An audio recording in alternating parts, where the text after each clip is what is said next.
ಆತ್ಮೀಯ ಬಂಧುಗಳೇ, ಮಹಾಭಾರತ ಭೀಷ್ಮ ಪರ್ವ, ಇದರಿಂದ ಶ್ರೀಮದ್ ಭಗವದ್ಗೀತಾ ದೈವಾಸುರ ಸಂಪತ್ ವಿಭಾಗ ಯೋಗವನ್ನ ಇವತ್ತು ತಿಳ್ಕೊಳ್ಳೋಣ. ಶ್ರೀ ಭಗವಂತ ಹೇಳ್ತಾನೆ, ಭಯದ ಸಂಪೂರ್ಣ ಅಭಾವ ಅಂದರೆ ಭಯನೇ ಇಲ್ಲದೆ ಇರುವಂಥದ್ದು. ಆಮೇಲೆ ಅಂತಃಕರಣದ ಪೂರ್ಣ ನಿರ್ಮಲತೆ, ಅಂತಃಕರಣ ಕಂಪ್ಲೀಟಾಗಿ ಶುದ್ಧಿಯಾಗಿರುವಂಥದ್ದು.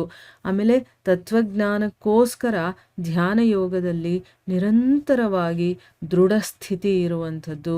ಮತ್ತು ಸಾತ್ವಿಕವಾದಂತಹ ದಾನ ನೋಡಿ, ದಾನ ಮಾಡೋದರಲ್ಲೂ ಕೂಡ 3 ಗುಣಗಳ ದಾನಗಳಿರುತ್ತೆ.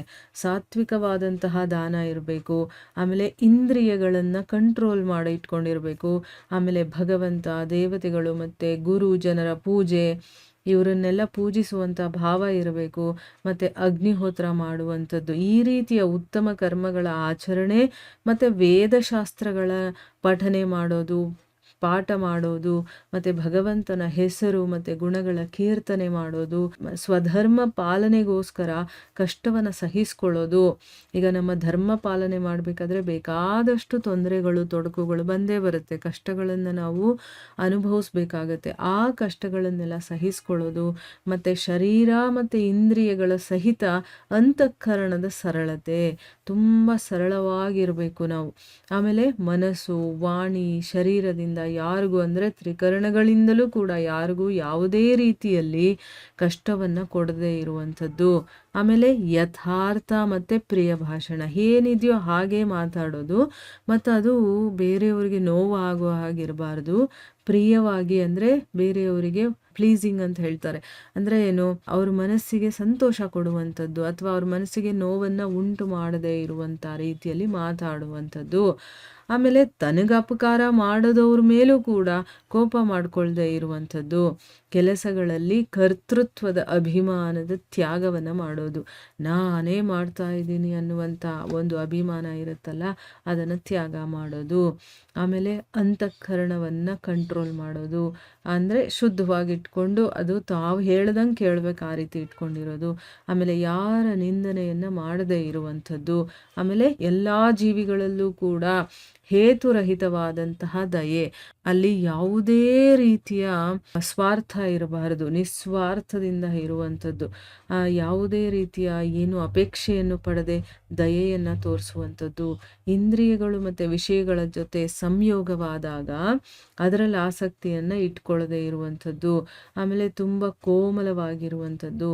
ಲೋಕ ಮತ್ತು ಶಾಸ್ತ್ರದ ವಿರುದ್ಧಾಚರಣೆಗಳಲ್ಲಿ ಲಜ್ಜೆ ಮತ್ತು ವ್ಯರ್ಥ ಚೇಷ್ಟೆಗಳ ಅಭಾವ.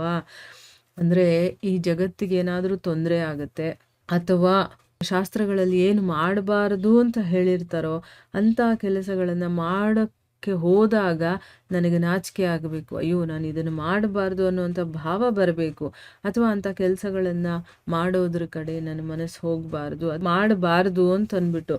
ಆಮೇಲೆ ತೇಜಸ್ ಇರಬೇಕು, ಕ್ಷಮೆ, ಧೈರ್ಯ, ಹೊರಗಡೆ ಇರುವಂಥ ಶುದ್ಧಿ, ಮತ್ತು ಯಾವುದರಲ್ಲೂ ಕೂಡ ಶತ್ರು ಭಾವನೆ ಅನ್ನೋದು ಇಲ್ಲದೆ ಇರೋದು, ಮತ್ತು ತನ್ನಲ್ಲಿ ಪೂಜ್ಯತೆಯ ಅಭಿಮಾನದ ಅಭಾವ. ಅಂದರೆ ನನ್ನನ್ನು ಎಲ್ಲರೂ ಹೊಗಳಬೇಕು ಅಥವಾ ನನ್ನನ್ನು ಪೂಜಿಸಬೇಕು ಅನ್ನುವಂಥದ್ದು ಅದಿರಬಾರ್ದು. ಮತ್ತು ನಾನು ಬೇರೆಯವರಿಗೆ ಏನಾದರೂ ಗೌರವ ಕೊಡ್ತಾ ಇದ್ದರೆ ಅದರಲ್ಲೂ ಕೂಡ ನನಗೆ ಯಾವುದೇ ಅಹಂಕಾರ ಅದು ಯಾವುದೂ ಇರಬಾರ್ದು. ಇದೆಲ್ಲ ದೈವಿ ಸಂಪದವನ್ನು ಪಡೆದಿರ್ತಾನಲ್ಲ ಅಂಥ ಮನುಷ್ಯನ ಲಕ್ಷಣಗಳು ಅರ್ಜುನ ಅಂತ ಅಂದ್ಬಿಟ್ಟು ಹೇಳ್ತಾ ಇದ್ದಾನೆ.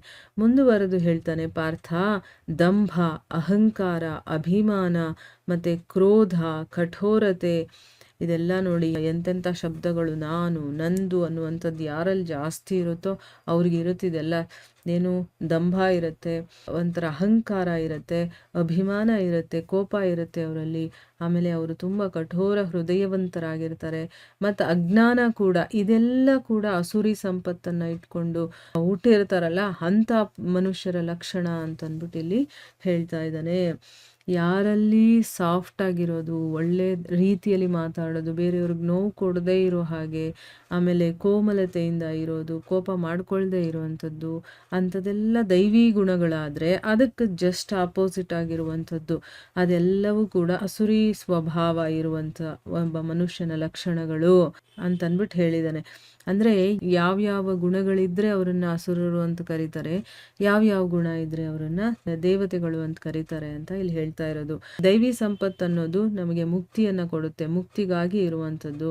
ಅಸುರಿ ಸಂಪತ್ತು ಬಂಧನಕ್ಕೆ ಒಳಗಾಗಿಸುತ್ತೆ ನಮ್ಮನ್ನು ಅಂತ ಅಂದ್ಬಿಟ್ಟು ಹೇಳಿದ್ದಾರೆ.